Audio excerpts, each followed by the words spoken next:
You're tuned to Property Tribes TV and you're joining me, Vanessa Warwick, for another landlord interview. And today I'm joined by Stewart Hale. So welcome, Stewart. Thanks, Vanessa. Nice to meet you. And you. Now, let's talk a little bit about your property journey. What attracted you to get involved in property in the beginning? I wanted to earn money while I sleep. And that old chestnut. every book that I read on how to make money while you sleep directed me towards property. So when I was in my day job, I was doing one thing, and then out external to my day job, I started investigating property and started building a portfolio. Now, there's an advert in the not an advert. There's an article in the Guardian today saying that landlords have it easy and we're just piling in the money. But in fact, being a landlord isn't easy, is it? No, we've had many a tough experience with bad tenants, people that have managed to slip through the net, and many sleepless nights and battered properties that have, we've had to flush money back into to repair. So it's not easy. You try and do this as an investment, but it comes with many troubles. Hence why I should use agents, really. And you're not having any pain. But at the end of the day, it is a business, isn't it? Absolutely. And you have to adopt a business mindset and you have to focus on cash flow. And if you don't do that, I think it's a recipe for failure. That's right, absolutely. If you don't run this as a business, it requires money in every year. If you think it's going to be all money out, you're highly mistaken. And I look at some landlords and the amount of profit they make out of one property, working out to about £200 a year. It's not worth it. I agree. Because they didn't plot for what was ahead. Absolutely. Now, what has been your strategy to build your portfolio? What sort of properties have you bought? What sort of areas? Well, in the early days, I took money out of my own principal prime residence and I used that as deposits for investing. I think if you're going to go investing, then you need to put something in and then you get something back out. So we went up to Scotland based on a yield model where property was low value to acquire, but the rents were high. So we operated on a 10 to 15% yield strategy, picking properties up between £35,000 and £40,000 with high rents. And they're protected against very high interest rates, which are nowhere in sight at this moment in time. But you never know what's around the corner. You go back to 1990, interest rates were at 15.4%. So our model was put money in, and then just to keep acquiring more of those properties. But you're also kind of the school of to have everything fully managed. You like to outsource everything, don't you? Yes. Never do another man's job is what I've always been told. They're better at it. They know the local knowledge. They know the type of people that will work for your property. And I'm not promoting my agents, but they've saved me many a task. A lot of people advise you can go and do it on your own, but then again you're doing somebody else's job, so let them take care of it. I don't want to get a phone call when I'm on holiday asking me to change a light bulb or fix a broken gas fire.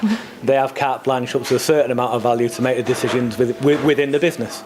Because also you've got other businesses that demand your attention, and that's perhaps the best use of your time, isn't it? You've got your portfolio ticking along nicely in the background, but you're focusing your efforts on other income streams, which I think is also really important. Yeah, that's correct. I mean, a portfolio was, in my mind, in every book that I read, was to use the old phrase, set and forget. So that's something that you put into play and then it becomes a passive income. There's a management cost that takes care of that, which then allows you to leverage your time, which you can't buy any more of, to go and do other things. And as we've explained before, we've gone down some new routes which have allowed us to unlock property in today's marketplace. And one of those routes is lease options, which you are doing on quite a major scale. Tell us a little bit about that. That's right. We started investigating lease options around about 3-4 years ago, and we set up the Rent to Buy website. We're primarily aimed at people that can't get on the housing ladder. And we've found more increasingly now, obviously 2008 was when the property market started tanking.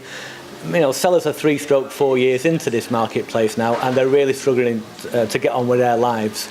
So what a lease option does, it allows people to get into the property and it allows the seller to get out.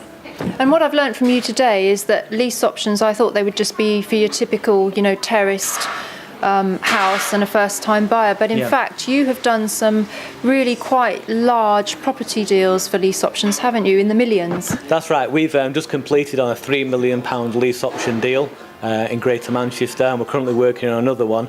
But we've done property as low as 50 and 60,000. It's all about the buyer. The buyers are struggling to get on the property ladder because they can't raise the mortgages, raise the deposits required by the lenders. And what a lease option does, it gives them that amount of time to save that up, and obviously to lock in the price at future purchase value. And you come from a sales background as well, don't you, originally? And what you've done is you've kind of put all your sales knowledge into a new business, which is My Property Agent. Personal property agent, sorry. Tell us a little bit about that, because that's really a turnkey solution for anybody that's got an interest in property who'd like to make a business out of it. That's right. We've built, in effect, we use the old phrase, is a business in a box. When I've sat down with investors that I've had close relationships with in the past, what they've told me is where they struggle is when they go in the home to do a deal, it's still just them on their own. They don't have any brand behind them, and they've not had the tools, and most importantly, a sales structure. And we really heavy up on that when they join Personal Property Agent. They have a 5-day induction that gives them the sales training, the presentations, and everything they need to go in the home to do deals with motivated sellers. And it's nothing more than what we've used ourselves in our business. We've just wrapped it up as one complete solution. So you just add the investor, get the training, and get that out there. It's a strength in numbers attitude, really. Very much so, and tapping into all your expertise and your systems and all the lead generation you already have set up. So I can see it be an attractive option. Well, it's one of those businesses where you can go and do it on your own. You can build it, you can do your own lead generation, you can build your own brands. But at the end of the day, we've got some prime stuff like Rent to Buy, as I said, and we sell houses.